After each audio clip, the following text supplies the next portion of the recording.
Hello, everyone. Welcome. It's time for Catalog and Cocktails presented by Data.World. It's a weekly live hangout. It's an honest, no BS, non salesy conversation about enterprise data management with a tasty beverage in hand.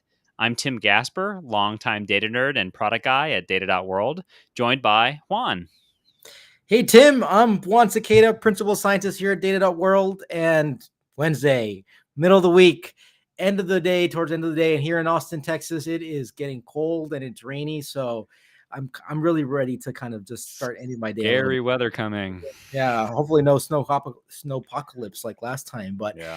anyways, let's not talk about weather. Let's talk about something better, which is talk about data. And today we have a guest who actually has this great book called Disrupting Data Governance. And this is Laura Madsen, who she is CEO of Moxie Analytics. And we got to talk about data governance and about agile data governance today. Laura, how are you doing? Hello, I'm doing great. Well, we're so excited to have this conversation. But before we start, we got to do our tell and toast. What are we drinking? What are we toasting for? Yes, so here I have a Moxie Mule. So Ooh. a small modification to a Moscow Mule, which is ginger beer, vodka, lime juice, and we put a little aloe vera gel in there, a little aloe vera extract. Oh, interesting. Mm-hmm.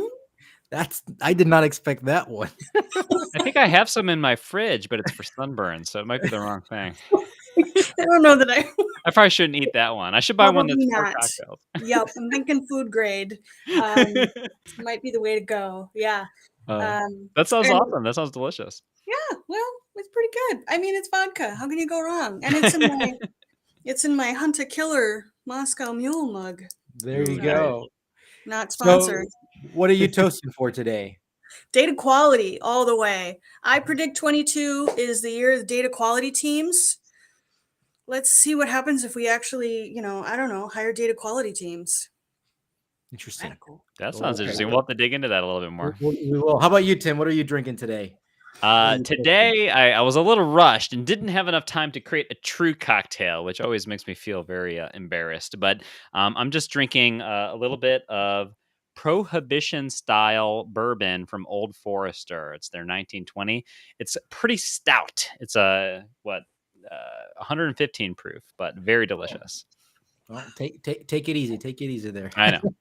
Well, I looked at my bar and there was this green bottle of cucumber vodka, and I was having cucumbers for lunch today. So I just chopped up some cucumbers and put some vodka and some tonic, and actually I still have some of my passion fruit syrup. So a cucumber vodka passion fruit. So cheers and cheers to to this cold weather, which hopefully is not going to be that terrible. So, but I like cold weather. It makes it feel kind of comfortable, and I want to get inside the book, inside of your bed, and go read in a good book. So, talking about book, right? Here's a good book to read. All right. So, warm up question: what's your favorite story of data governance malpractice? Oh gosh. Protect the guilty. Is that what it is? Protect the guilty or the innocent? Maybe both, right? So there are a few, and to be honest with you, the ones that are probably the most interesting, I can't really talk about. But a number of years ago, there was a scenario in which we defined the things from a business perspective, and that worked and it was great. And we were trying to do all the things from a back end, right? Because that's the magic. If you can define it from the front end and have good, clean business definitions that most people grasp, and then operationalize it in the back end so that you can take advantage of reuse, blue sky and butterflies. We had a little bit of a hiccup there in one of the joins in this uber complicated, because that's what happens when you have a whole bunch of disparate data sets. We missed a join, and it required us, as part of a regulatory function, to report adverse events, events that happen when of course, we all know this now, right? Back in the day, nobody knew what an adverse event is, but we all know what they are now. Anyway, because we missed this join, because we missed the technical metadata missed a table and a join. We ended up unable. I still get nervous talking about this, and it's crazy. It was 15 years ago. Anyway, didn't report adverse events. And there was some implications to a small little government agency called the FDA, and 2 weeks locked in a room with corporate risk attorneys. So, and that's a story I lived through. It's one of the reasons why, how I got a lot of the way that I approach data governance is born out of that experience. So, well, I'm looking forward to digging more into that. I think I've never been in a situation like that, but I do remember being one about talking about queries and joins, and people for years, literally for years, not understanding why these numbers don't match. And when I go in and I started analyzing these queries, that they were generating these reports that were going, it was the daily sales reports that was being sent out by email to all the executives, the C-suite.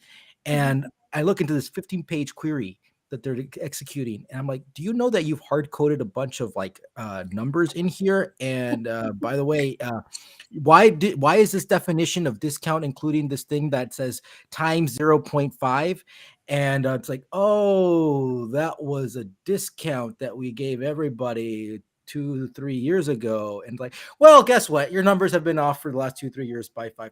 So that's why. Yeah, fun stuff. But anyways, Oh my goodness. anything you want to add, Tim? Any other good story?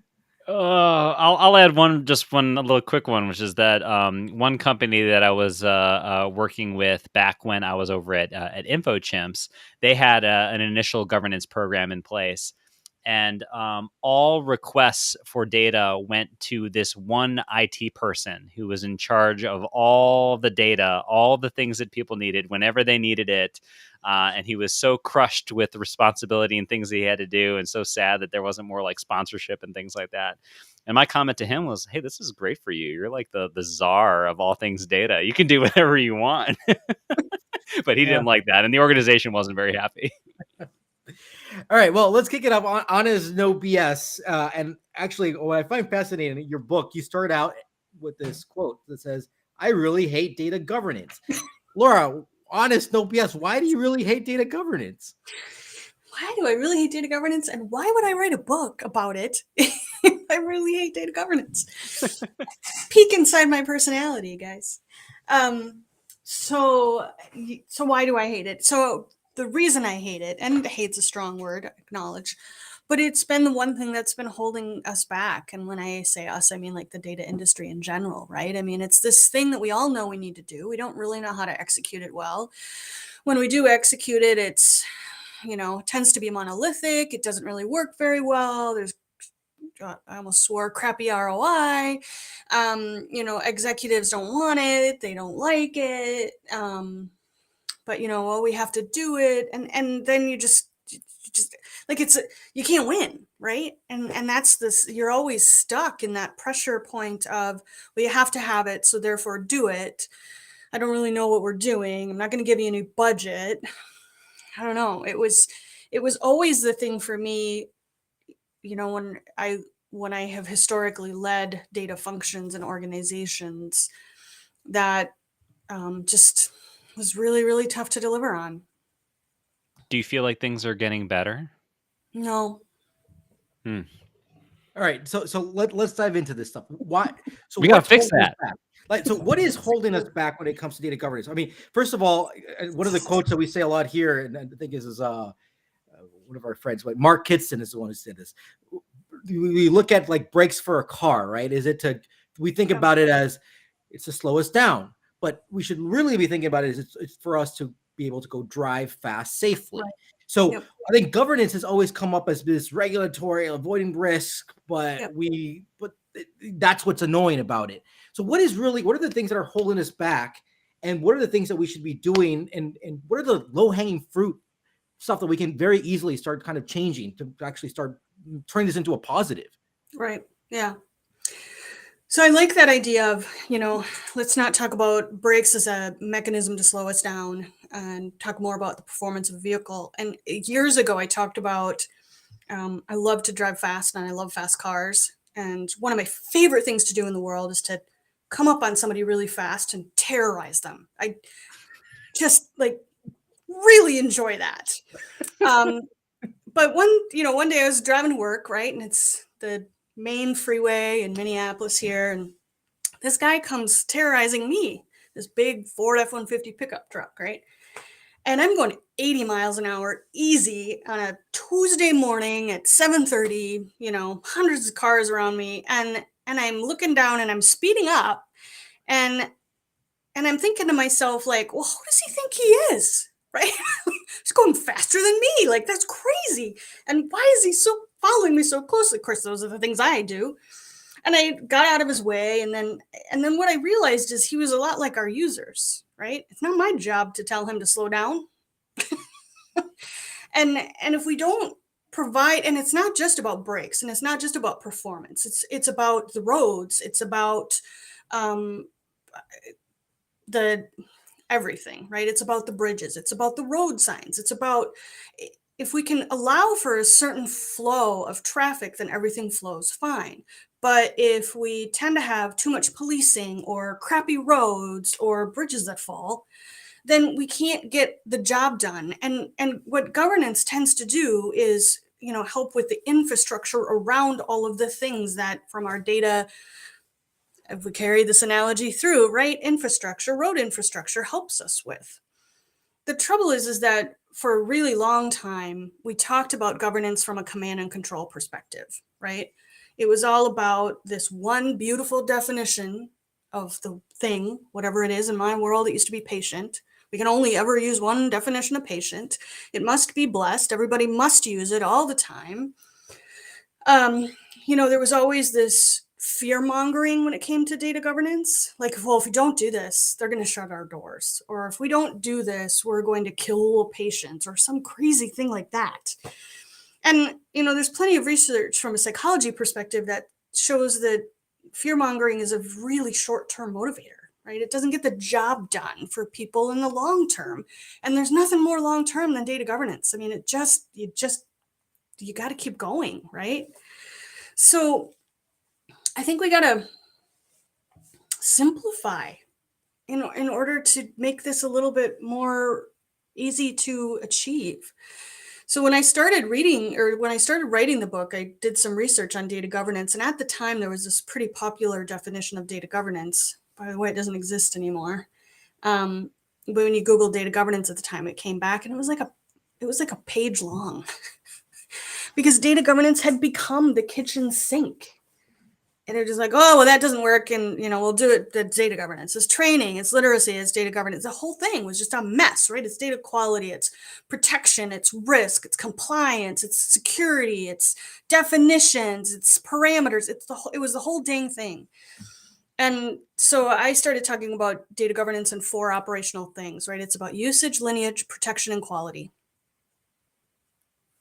You can define it beautifully however you want, but honestly, if you can operationalize those 4 things, I think you're in a good shape.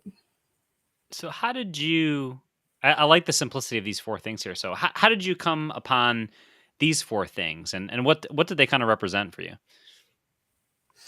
Yeah. I'm pretty sure I was pacing around in my office here. Trying to figure out, I was trying to answer the question, how would I define data governance? And by the way, I've seen some of those big definitions too. I think I have the Dhamma book around here somewhere that's got some of that. Yeah.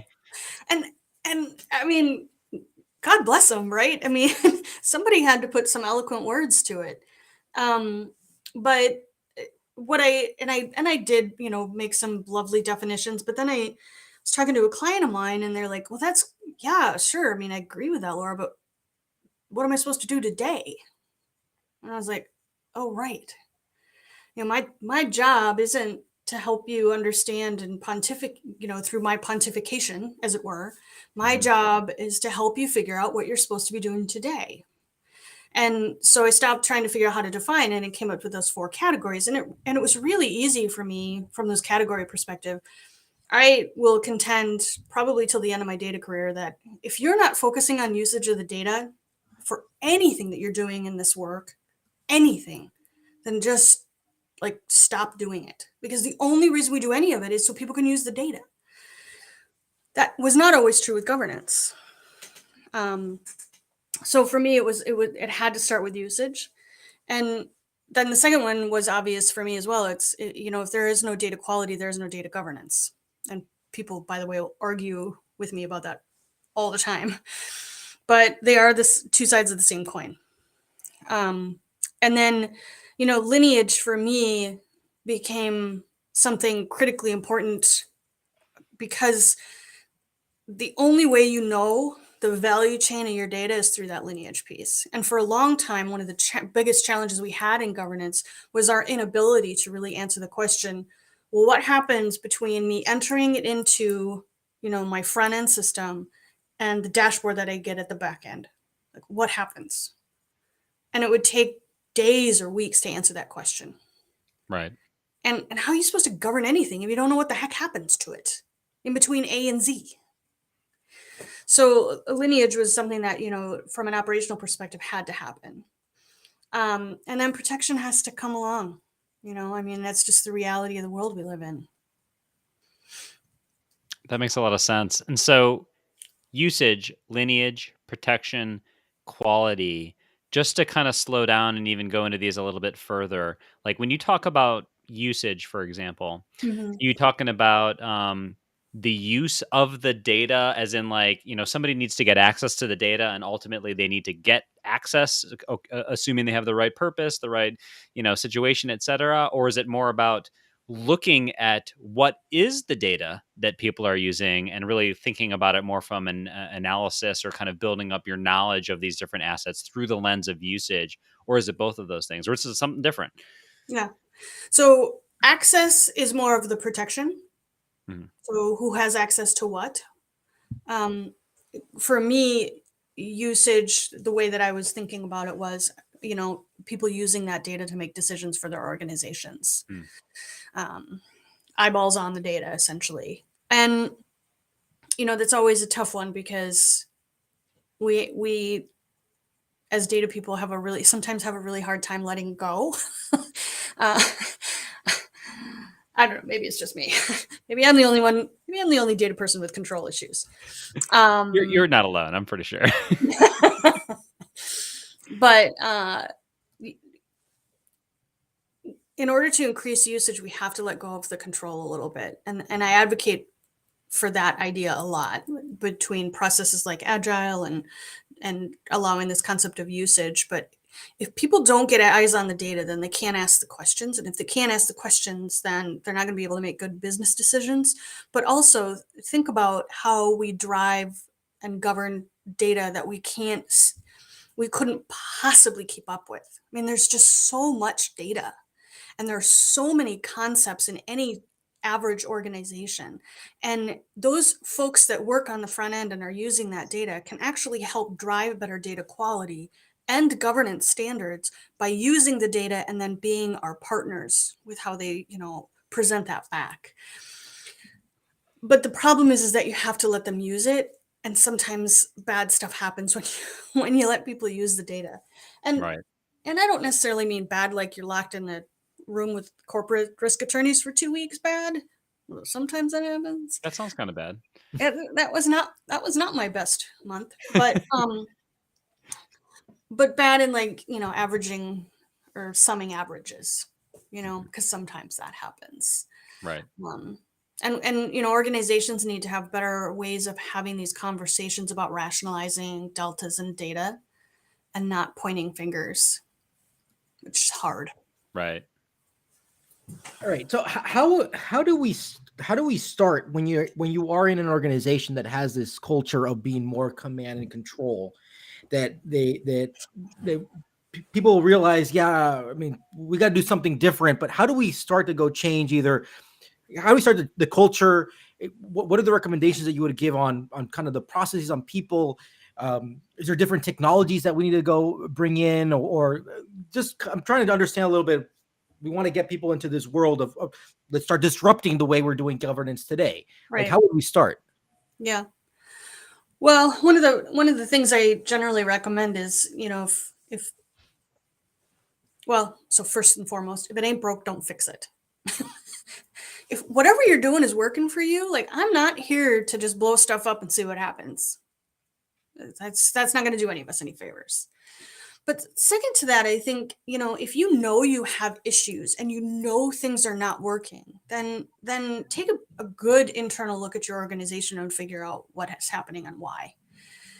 If you can ascertain that some of the reasons it's not working the way you had hoped is because of that command and control construct that you're using, then work on that. I mean, there's a number of ways to kind of tackle this, and of course I'm a consultant now, so it depends. But I would say that the work starts with the people first, and so many organizations under resource governance and data quality, and then enjoy complaining that they don't have any data governance or data quality. That's interesting. I mean, yeah, it sounds like there's a diagnosis here of like what are some of the ailments that are problematic for an organization, and then Yep. prioritizing those things, right? And it sounds like you're saying that one of these common ailments here is just not enough people, like not enough like minds and people focused on governance and quality in these different issues. Right. Yep, absolutely. I mean, that's a big one. So, I mean, this goes back to a lot of stuff we've always talked about is you really need to go have obviously you need to have the sponsorship, the executive buyer and everything. But if your organization doesn't have that leadership who's thinking about that, if your leadership is thinking about, well, we don't have governance and quality of data, and I'm not going to give you money to go solve that problem, then don't work there. Like that's bad leadership. Just get the hell out of there then. Right. So I think, so it probably is.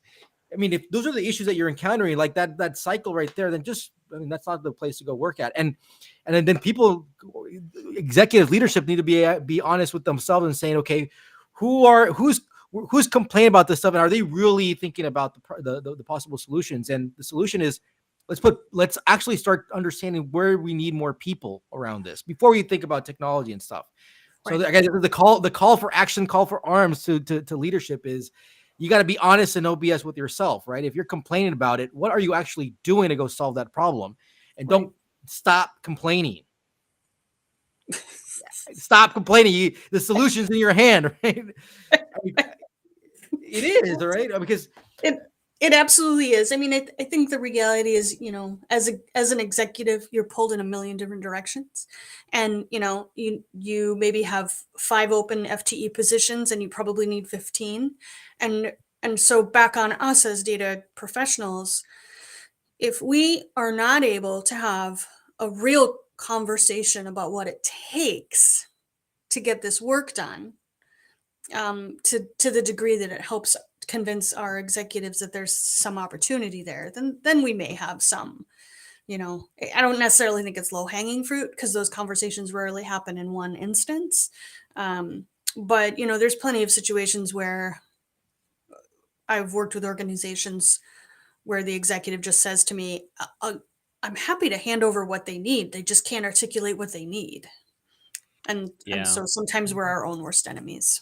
That can be a challenge, especially when folks don't fully understand. And I'm glad that we're finally all starting to have the governance conversation, because it's been a little bit of a bad word. I think it still is, but at least we're talking about it. Right. And it seems like sometimes folks have trouble articulating the business case around these sort of support and enablement and management roles, right? Like it's easy to be like, oh, we need more reports. Oh, let's get another BI engineer. We need more data flowing. Oh, let's hire another data engineer, right? But like, if you're like, man, we've got challenges around sort of quality, usage, lineage, and protection, right? Like the folks aren't really trained and well set up to be like, oh, you know what? We need governance people, or we need data product managers, or we need, stewards, or these other types of roles in the organization. Right. Yeah. There's an art to the data conversation. And in so many organizations, when they talk about data, I think there's an anticipation that it's some kind of like concrete, very tactical function. Like answer the question, how can I fix my data governance, or how can I fix my data quality? And they expect it to be, like a black and white situation. And the truth is that our data functions live in an ecosystem of a larger organization, and there are no natural boundaries in an ecosystem. It's not like I can come in and say definitively every time you need to do these things with data governance and everything's fine. Here are your band-aids all fixed up better. It doesn't work that way. It's all of our data is a byproduct of a human environment, and it's as reflective of that. Right. And so there is no straightforward. There's an art to how you talk about this kind of stuff. Yeah, there's an art to the science, and there's a Mhm. complexity that needs to be navigated here. And I know that one of the things you really strongly advocate in your talks, in your book, and in general is around this concept of bringing agility to data governance. And it seems like that's kind of a relevant concept when we think about like, oh, I don't have enough people. I want to move more quickly. I want to do the right stuff. I want to navigate this risk and compliance. Can you share a little bit more about like what do you mean when you say agility around data governance or agile data governance? Yeah. Yeah. So I learned, so let's step back and talk about what we mean by agile in this context, right? For a long time, when executives would say, well, we need to be more agile, or there's got to be more agility, the concept of agile or agility was a great thing from an organizational perspective. Then we started putting some constraints on it by process and Scrum and Kanban. And then all of a sudden it's like, oh, everybody's like, agile doesn't work. It's just smaller increments and more meetings and blah, blah, blah. So when we talk about agile, from my perspective, it's agile little a, as in creating more agility. And I was incredibly fortunate to learn a lot of the primary constructs of agile from David Hussman, who is a very well-known person, at least in the Twin Cities, but he spoke and worked worldwide on agile. And one of the things David helped me understand was that the value of agile is really about delivering the work and removing the process steps that end up happening in most organizations as a byproduct of proving that you're doing the work. So it's those flaming hoops, right? It's the software that we have to enter all the stuff in so that we can run a report to prove that we were busy spending the time doing the work, not the actual delivering of the work. And as soon as he kind of helped me understand that, I was hooked, because I hate maintenance and repetitive tasks. Doing laundry, washing dishes, filling out a flippin' screen on my PPM so I can prove that I was busy all week. That crap has no, it's boo, right? But if I can do something and show you the tangible value by something like a data quality dashboard or a definition that everybody can, sort of get behind, that's definitive work that I can hand off. So that as soon as I sort of understood that, I was like behind it. And then I thought, well, data governance is the least agile thing I can think of. Right? Isn't it? Like this mess, this bureaucratic, monolithic, The ivory tower. Oh gosh. I have an example of somebody I'd interviewed when I was writing the book. It took them 18 months to define the weight of a patient. Weight, like how much the patient weighs. And so I asked her, I said, well, what did you do in the meantime? Because that's the real kicker, right? Is this actually a joke? Because the answer was they waited. Sorry, I felt an opening. Yeah, that's right. Here all week. They didn't wait. I mean, they couldn't wait, right? They kept humming along, but the whole point was they used a definition that they had been using the whole time. Mm-hmm. And therein lies this concept of, they were keeping themselves busy and being able to prove it with all these meetings along the way, providing virtually no value to the organization. And they called that data governance. And then you wonder why executives are like, yeah, geez, let me get behind this. What? It's crazy. Right. It makes it really hard to explain why you're going to put a bunch of resourcing behind something that results in those types of outcomes, right? Absolutely. And, absolutely. Yeah, I mean, This resonates so much with us on our side because so, Juan and I and several others that are at Data.World, and, we talk a lot about agile data governance and how, first of all, it doesn't have to be a capital A. It can be a lowercase a, right? Like, don't just think of this as yet a new process obsession, Right. right? Right. But instead be thinking about, like, how do we bring the right folks together iteratively to solve, creating these products, whether they're policy or process oriented products, whether they're data products, whether they're, whatever it is that you're trying to accomplish as an organization. How can you get to value faster? Right. Absolutely. Absolutely. And so that is a lot of what I talk about in the book, is stripping away all that stuff and getting to these smaller increments or pieces of work, and that idea of good, better, best. Because if it's good enough now, then let's just go, and we'll continue to work through improving.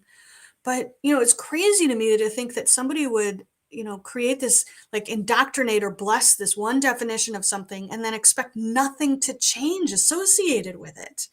It's like the data is going to change, the databases will change, how they enter the data will change, how we think about that thing will change.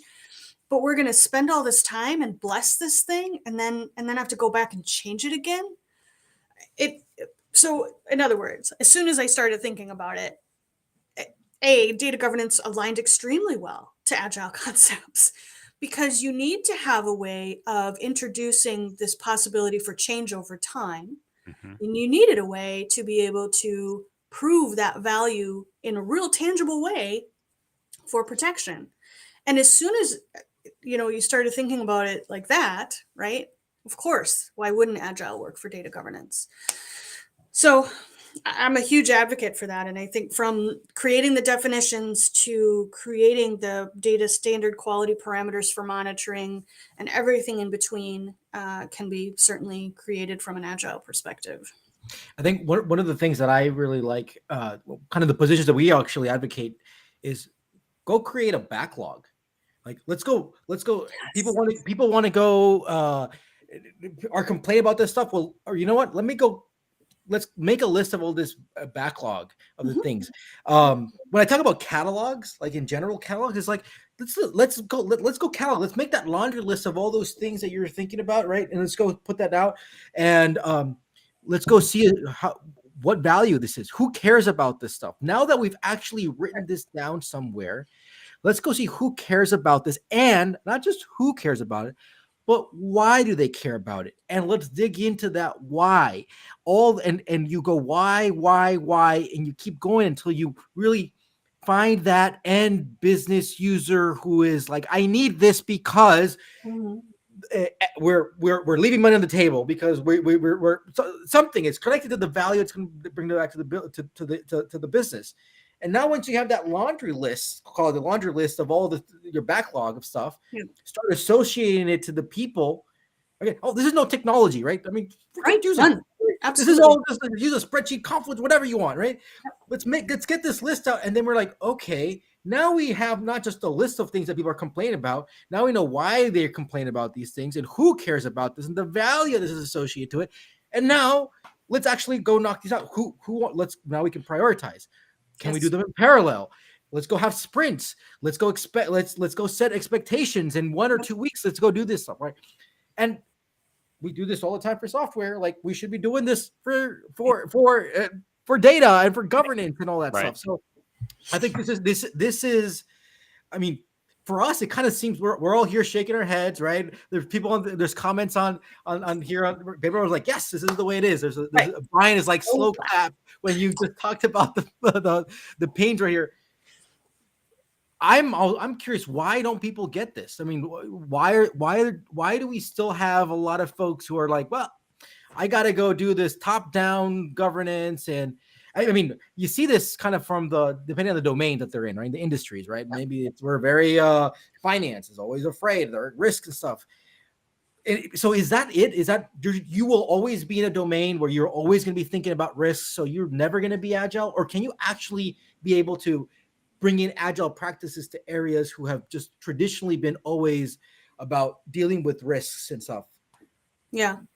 Yeah, I mean, it's probably one of the biggest points of contention that I get from people. So I've spent most of my career, 20 plus years, in healthcare, and it's the thing that, particularly when I first released the book, I got a lot of feedback like, "Oh, that's that's great, but it'll never work in healthcare." Because of that reason, right? Because we have so many regulatory things that we have to deal with on a day-to-day basis. So there's absolutely aspects of data governance that will be and have to be under that sort of umbrella of regulatory risk, compliance, that kind of a thing. And they have to follow rules that somebody else dictates, which, boo, right? Because I've always had issues with authority, so I'm never going to be the head of compliance, right? But one of the ways that I advocate internally for organizations is the first thing that you do, as soon as you realize that whatever you're doing for data governance isn't working, and you're going to have to figure out how to redo it and disrupt it, and you also know it can't be command and control anymore, the next thing you do is, particularly if you're in a very regulated industry, is go find your chief privacy officer, compliance officer, risk officer, whoever that person is in your organization, and create what I lovingly refer to as the happy alliance. Because you can't do this work in a highly regulated industry thinking about that stuff later. That's how I ended up in that room for 2 weeks with corporate risk attorneys, because we thought about the architecture of the asset after. And if you can create a happy alliance on the front end, then everything happens in a way that allows for that to be built in and part and parcel to it. It's that whole privacy by design thing. And I believe that even that can be made in an agile way, as long as you're following a lot of the regulatory needs that have to happen in, as an example, healthcare, right? So you follow the policies, you follow the procedures, you outline what needs to happen, who does it. It's just documentation for a lot of it, right? Gosh, have a great lineage tool. That will answer a lot of the questions. So I do believe that those two things are actually a lot more aligned than people like to think. Can you? I like this notion of happy alliance. Let me dig into this. Can you give us some examples of what is a happy alliance, and then on the other side, what would be an unhappy alliance? Happy alliance. Yeah, I've had a few unhappy alliances. So, gosh, the vodka's kicking in. I almost made a joke about college. So happy alliance. A great example is one of the things I recommend organizations do when they're disrupting their data governance and they're ready to blow it up, is to create an Inception board. And that group is together for 6 sessions. There's a very specific scope, and essentially they're setting the function, the charter for their new data governance. And your privacy compliance officer, whomever that is, and it's usually a couple of different people, are at the table for that part. And they help identify that scope and create that. Most of the folks that I've been working with, particularly in the last year and a half, are really partner focused, because they know that they can't do that work if they're not aligning well with, the data people at the end of the day. But that's really one of the best ways to start, is to just have this Inception board where that group of people, that happy alliance, can help create some of the processes that a different group of people actually operationalize. So I think that's probably the fastest way to do it. And most times when it's particularly like InfoSec or your CISO group or something like that, they'll be thrilled to be at the table, because most of the time they're just begging. I had one recently tell me, it's like, if they would just stop keeping me at arm's length, I can actually help and provide a lot of air cover. But if they keep me at arm's length and do the things that I know they're doing, then, and the worst happens, I can't help. Right? I can't help when those audits start. The listening through this right now, I mean, the realization here is that we think about this as such a complicated problem, and in reality, we don't even talk to other people around us. And Exactly. what you just said, like I don't want to go talk to them, or like I don't like. I mean, first of all, like they're probably nice people, and as you just said, well, hopefully they're nice people, but they know that they need to partner with other people too, right, Yes. to get their jobs done. How about we just sit around the table and let's go Yep. talk about this stuff, and let's go figure how we can go. I mean, this. So my original question is like examples of happy alliance. Well, it just starts out by inviting somebody to the table. It's as simple Sure as that, does. and Yep. so many problems, I mean, can be addressed by just go talk to somebody else, because we Mhm. don't. Yes, we don't. Then we just go to the extreme. It's like, oh, we just go buy technology, right? Technology is going to solve this problem, right? And then they're like, well, you forgot the first part, which is talking to other human beings, and it doesn't Yep. have to always be that complicated. No, no. I mean, there's lots of complexity in this, right? I mean, there's no doubt about that. But there's a lot that we put in our own way in terms of that complexity. And it's like any given, soapy drama that you can think of, right? 90% of that storyline is about me not saying the thing I'm supposed to be saying to Juan because I'm worried that Juan is going to react a way that I don't want. That's And that's all sometimes, it is, right? yeah, sometimes we And forget so, that we're adults in the room too, right? right, yes. And adulting is hard. I mean, let's be That's true. honest. Yeah, But that's true. That's true. sometimes it is a lot easier than the alternative. And I do think that we forget that a lot. I'm biased on this, but we need to have more of this honest, no BS spirit within yeah, with your colleagues, with your work. Like at the end of the day, like I don't want to have any friction. Like I want to go figure this out. I mean, Right, your success is my success, my success is your success. Like we just need to have that conversation, and right. and don't be guarded. Like let's just be let's be respectful, but let's be honest, and let's Yeah. go. Like, I don't got time to go waste on this stuff. Let's go figure this out. And For some companies, that's a big culture change there, right? This that is intellectual true. discourse about especially Yes. delicate topics Yes. like compliance and governance and stuff like that. Like we need to all kind of like loosen up a little bit and start having that conversation, right? Yep. I like Vino's comment here. Data governance will ever remain as a balancing act between Mhm. empowerment and constriction. Finding the balance between these two opposing forces is where the magic is. And I think Yep. that balance is what you're calling the happy alliance. Yeah. Yeah. There's always a balance, right? It's the nuance, the art and the science, right? Hmm. Is there's then and there's and I've said this in many talks. It's like there's no black and white in any of this. It's just a million shades of gray, Right. just a million of them. Well, and hopefully you can find some win-win though, because I think that's the only caution that I have about your comment, Vino, is that it makes it sound a little bit like it's a spectrum. And I think that where there's especially opportunity, and especially what I'm getting out of some of our conversation with you, Laura, is around like, hey, when can empowerment actually make it so that you can be safer? And when can, some of these policies or these processes that you put in place actually make it so that empowerment becomes easier or more predictable or higher Right. quality? Those Right. are especially the win-win things. Absolutely. Absolutely. And if you think about it like this, you start having these conversations, you bring your CISO or your privacy officer to the table, a- and you start to sort of imbue that across your organization, then you have everybody thinking about it. And that is where the magic really happens. You have somebody saying, well, should I do this with the data? Is this right? I just shove this jump drive in my pocket and I'm going to go to the club now next. Is that a good idea? It's got everybody's credit card numbers on it. Should I think about that? Right? It's the opportunity to think about, well, gosh, I'm looking at this dashboard and it doesn't look quite right. Maybe I should just ask that question. You know, it it's that it's those conversations. It's empowering people to ask the questions and react in a way that allows them to feel like they did the right thing instead of like, ugh, stupid users.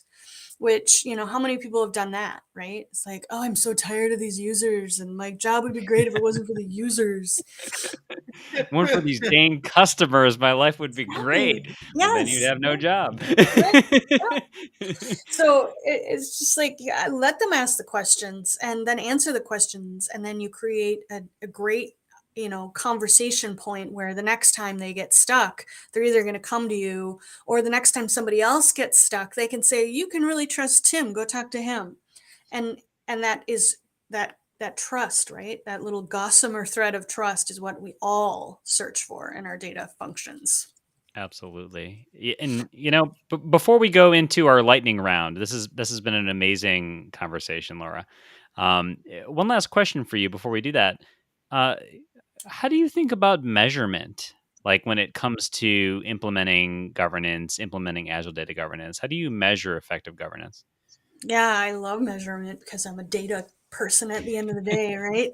Um, I mean, we have to back up what we're doing somehow. And when you do agile in, even in like Jira, there's reports and stuff. And so there's a little bit of like, well, how much time did you actually spend and all of that. And those things are really nice. I mean, I think that they're a great way of kind of framing up the conversation. Don't go too crazy, because anytime, then you're really just the same thing as, those flaming hoops that we used to talk about in project management waterfall. But one of the ways that I talk about it is those 4 categories we talked about, right? Usage, quality, protection, lineage. I consider them epics. And so in any given sprint, any task that we do should align to one of those epics. And then you can kind of think about it like levers. So it's like, oh, I spent 25% of my time on usage, and I can prove that because Oh. the number of access points in the dashboard went up, X number of new people were looking at this thing, however you decide to do that. But it ties all the way through from that 4 operational categories all the way down to what a person is doing within the data itself. So, I yay, like that measurement. lens on it. That's interesting. I'm writing this down. This is a really interesting way of thinking about how to go measure, right? On these 4 lenses that you have: the usage, the quality, the lineage, the protection, and you can quantify around that, right? How many? I can get a bar on what is the bar today? How many people are using this stuff, right? Yep. Okay, and then see if that goes in. We can go measure quality and see how that's changing, right? We can go, on the lineage, we can see, understand how fast people are dealing with impact analysis type of stuff, and this is a really interesting way of doing that. That's a really great takeaway. And you can kind of tie it in with other metrics as well. Like if you've got a catalog or some other tool and you want people to be adopting that and things like that, tying that to then, okay, we spend a bunch of time on lineage. Now, do people feel like they're getting more value out of the tools? There's some ways to tie this all together. Yeah, you can even imagine saying, well, we have all our data. All these transforms are a big mess and stuff. So we spend all this time in lineage to figure things out. Hopefully we actually start improving things such that quality goes up, complexity. So quality goes up with the data because we reduce the complexity of things, which means that we're actually using less lineage because the lineage is simpler. Mm-hmm. So this is a really interesting. Got me thinking here. This is great. I love it. All right. Time flies. Look, it's almost 50 minutes. I told you this we can keep talking for hours. So we got to move on to our lightning round right now, which is presented by Data.World, the world's only truly cloud data catalog. I'm going to kick it off with our first one, which is: does Agile data governance start with a mindset change? Yes or no? Right. Oh, boy, I hope not. Oh, interesting. All right, next question for you. Can the most restrictive organizations achieve a faster version of governance? Yes. Mm-hmm. All right. So you mentioned the issues with top-down mandated definitions. Do you believe shared definitions are important, just crowdsourced, or should we collaboratively define ones? Yeah, no, we have to create shared definitions. Where I advocate is that you create shared definitions on only a handful of metrics that you use to compare across functions in your organization. So if you have to compare it across something, across time, across campuses, across units, departments, whatever, then there should be a shared blessed definition that should be reviewed pretty consistently to make sure that it still aligns with how you think about your business. All right, final question for you here. Is there such a thing as the big splash or the big win when it comes to governance? Thought you're going to ask me if there's such things as unicorns. No, I don't think there is. I don't think there's a big win. I don't think there's like a big aha moment. I don't even think there's that many big milestones when it comes to governance. It is a lot of, keep doing the work, just keep up the good fight. You may have some wins in any given day, but the main thing is you're continuing on. Oh, this is great. This is very surprising. The answer to the first one: does Agile data governance start with a mindset change? Hope not. I was thinking is like, yeah, you need to have a mindset change, but actually it makes sense to say like it shouldn't be. If you need to have that mindset change, then it's going to just more barriers. So, all right, Tim takes it away with our takeaways. Go take us away. All right, time for some takeaways. So first of all, really loved our riff around the analogy around cars. And Laura, you took it in a great direction, really thinking about the roads and the signs and the infrastructure and how does this all play together, right?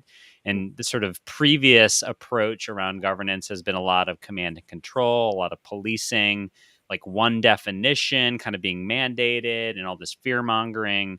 And we really need to simplify what we're doing around governance. And you provided a framework to think about it, which was usage, lineage, protection, and quality. And really going into how we can use all of these and work on them together. And then, to get more usage, you really mentioned that we have to start letting go of control. And that's a new paradigm that's a little different for a lot of folks, but it's a key takeaway here that like, how can we actually accelerate our organization by letting go of control and replacing it with maybe some other better things? What about you, Juan? So I got two main things. One, I love how to start, right? If it isn't broken, don't fix it. Don't leave it right for now. But the other one is go find those command and control issues, right? When you start navigating, you realize, okay, this is broken because there's a command and control issue. Let's go identify those. People first. I mean, there's just so many things can be addressed by getting people together in the same room, right? And this is communication is clear. I mean, we need to have more communication. We really need to articulate what we need. I think this is something that's really is missing, is that we need more data. We need more governance, but tell me exactly what is it that you need. I think this is really something that we struggle with. Then being agile, so focus on delivering the work. And I think it's something that we need to be careful of, not just being perfect, right? If it's good enough, let's go with that. We can continue to improve. And that's the agile aspect of it. It doesn't need to be perfect. Let's just start showing value. And when people say, well, this will never work here, this will never work in healthcare, right? That's when you need to start thinking about this happy alliance, right? Go find those folks from the compliance of privacy, right? Let's go sit down at a table, have this Inception board, right? Go create these scopes. And at the end of the day, I mean, we should be partner focused, right? I mean, your success is our success and vice versa. So I really think these are kind of really very clear steps to be thinking about when we're being agile. And finally, going back, this whole metrics, I really like how we can start measuring how we're doing when it comes to governance. Think about usage, the quality, the lineage, the protection. And at the end of the day, as you just said, there is no aha moment. There's no big milestone. It's just this is continuous work all the time because everything's changing. Yep.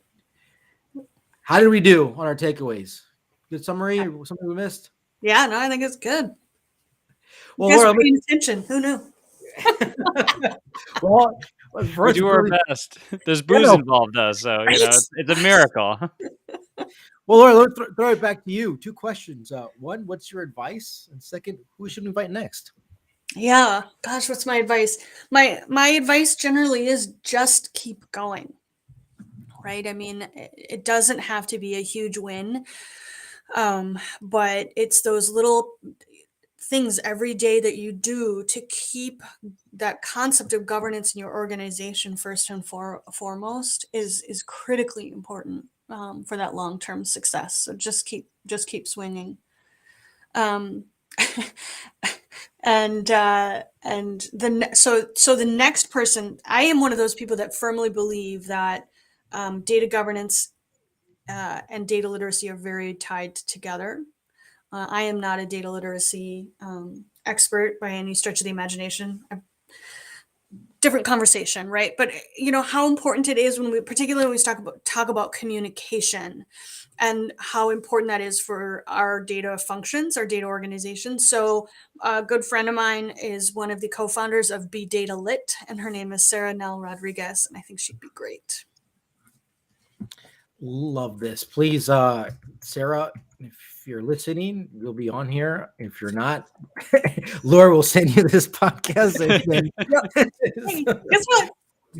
That's awesome. And by the way, love your comment about data literacy and data governance being very tightly tied together. Couldn't agree more with that. Awesome. Laura, thank you so much. This was a fantastic conversation. So many very concrete takeaways, which is what I love. People can actually do something very actionable about it. I'm still thinking about like the metrics of how to think about how to start measuring. Next week, we have Luke Slowinski, who's a VP of data analytics at Prologis, and we're going to be talking about data leadership, how leadership needs to be thinking about data. So a lot of the aspects that we talked here today, Luke will be touching on. Laura, thank you so much. Thank you. The discussion, and again, disrupting data governance. This is something we need to go read. And thank you to Data.World always for supporting Catalog and Cocktails. Cheers. Have a great Wednesday. Cheers.